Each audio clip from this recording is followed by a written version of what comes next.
মুগ ডাল।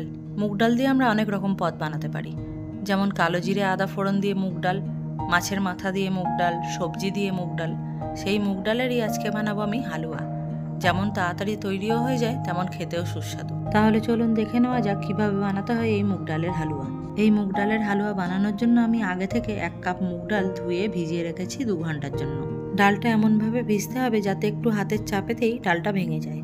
এবার এই ডালটা আমরা সাইডে রেখে একটি মিক্সি জার নিয়ে নেব এবং তার মধ্যে ডালটি সম্পূর্ণ ঢেলে পিষে নেব।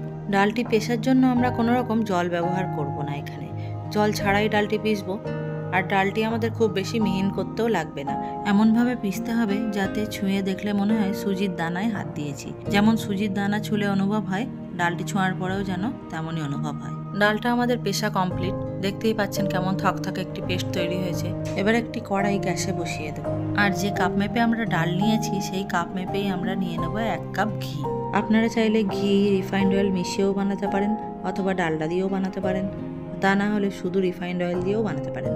আমি এখানে ঘি দিয়েই বানাচ্ছি, এতে স্বাদ ও সুগন্ধ দুটোই ভালো হয়। এবার গ্যাসে একটি কড়াই বসিয়ে তার মধ্যে দিয়ে দেবো এই ঘিটা। গ্যাসের ফ্লেমটি আমাদের মিডিয়াম টু লোতে থাকবে।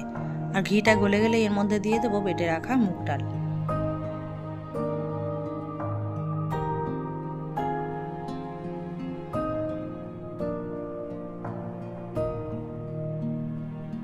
ডালটি দেওয়া হয়ে গেলে খুব ভালোভাবে নাড়াচাড়া করতে হবে, হাত থামালে চলবে না। ভালোভাবে নাড়াচাড়া করে ডালটি ভেজে নিতে হবে, তা না হলে ডালটি তলায় লেগে যাবে এবং পুড়ে যেতে পারে। দেখতেই পাচ্ছেন নাড়াচাড়া করতে করতে সম্পূর্ণ ঘিটি টেনে নিয়েছে ডালের মধ্যে। এই সময় খুব ভালোভাবে নাড়াচাড়া করতে হবে, এই সময় নিচে লেগে যাওয়ার চান্স খুব বেশি। ভালোভাবে নাড়াচাড়া করে নিচে যেগুলো লেগে যাবে ভালো করে ছাড়িয়ে নিতে হবে। নাড়াচাড়া করতে করতে বেশ ঝুরঝুরে হয়ে গিয়েছে, তবে এতে হবে না, আরও ঝুরঝুরে করতে হবে এবং বাদামি রং আনতে হবে ভেজে ভেজে। এখন মনে হতেই পারে যে এতে তো একটুও ঘি নেই, কী করে হবে হালুয়াটা? তবে চিন্তা করবেন না, নাড়াচাড়া করতে করতে পুরো ভাজা হয়ে গেলে ডালটি, এতে যা ঘি দিয়েছি সেই ঘিটাও রিলিজ হতে শুরু করবে। এই রান্নার সবচেয়ে কঠিন কাজটি হলো নাড়াচাড়া করা। অনবরত আপনাকে ননস্টপ নাড়াচাড়া করে যেতেই হবে। ঘি কিন্তু রিলিজ হতে শুরু হয়ে গিয়েছে, ডালটাও ফ্লাপি হয়ে উঠেছে, পুরো ভাজা ভাজা হচ্ছে। একে ভেজে আরও বাদামি কালার করতে হবে। এই সময় এর মধ্যে দিয়ে দেবো স্বাদ মতো নুন, আর দিয়ে দেবো যে কাপ মেপে আমি ডাল নিয়েছিলাম ওই কাপেরই 1/2 কাপ চিনি আর 1/2 কাপ কনডেন্স মিল্ক। আমার যেহেতু হালকা মিষ্টি পছন্দ তাই আমি অল্পই মিষ্টি দিলাম। আপনাদের যেমন ইচ্ছা তেমন মিষ্টি দিতে পারেন। আর এই কনডেন্স মিল্কের বদলে আপনারা দুধও ব্যবহার করতে পারেন। সেক্ষেত্রে 1 লিটার দুধকে আপনাদের জাল করে 250 ml করে নিতে হবে, তারপর এতে মেশাতে হবে। এবার এটি ভালো করে নাড়াচাড়া করে মিশিয়ে নেব। নাড়াচাড়া কিন্তু আমাদের বন্ধ করলে চলবে না। সব কিছু ভালো করে মেশানো হয়ে গেলে যে কাপ মেপে আমরা সব কিছু দিয়েছি ওই কাপ মেপেই 1 কাপ জল দিয়ে দেবো। এই জলটাও একদম লো ফ্লেমে নাড়াচাড়া করে শুকিয়ে নিতে হবে।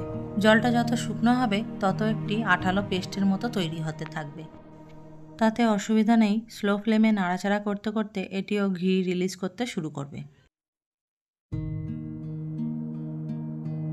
নাড়াচাড়া করতে করতে জলটা প্রায় শুকনোই হয়ে গিয়েছে। এবার এর মধ্যে দিয়ে দেবো কেশর ভিজিয়ে রাখা জল। এই কেশর ভেজানো জলের পরিমাপটা 1 টেবিল চামচ। এটাও ভালোভাবে নাড়াচাড়া করতে থাকবো।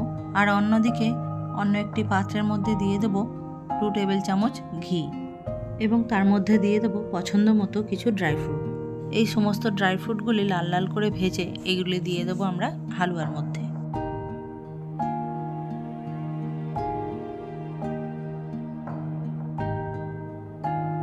এই ভাজা ড্রাই ফ্রুটগুলো দিয়ে ভালো করে কিছুক্ষণ নাড়াচাড়া করে ঝুড়ো ঝুড়ো হয়ে গেলে হালুয়াটা আমরা নামিয়ে নেব। হালুয়াটি এখানে আমার খুব সুন্দরভাবে ভাজাও হয়ে গিয়েছে এবং ঝুরঝুরেও হয়ে গিয়েছে। হালুয়াটি আমার তৈরি, এবারে পরিবেশনের পালা।